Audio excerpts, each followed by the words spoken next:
Google gives you options. AI gives you answers. The problem is most people don't know which AI tool to use or when. Let me make this clear. AI doesn't replace Google completely. It replaces the thinking work you usually do after searching. Once you understand that, everything becomes easier.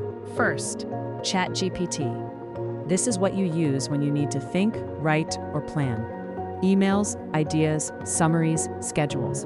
If the task involves words or decisions, start here. Second, Perplexity. Use this when you want answers with sources.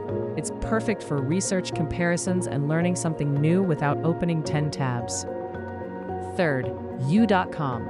This sits between Google and AI. You get AI answers, but you can still explore links if you want more depth. Fourth, Grammarly. This isn't about writing more. It's about writing clearer. Use it for emails, documents, and anything where clarity matters.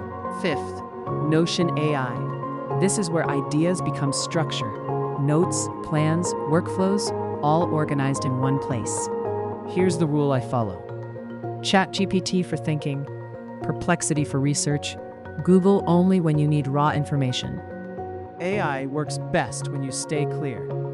If you want practical AI without noise or hype, subscribe to AI Hack, one clear workflow at a time.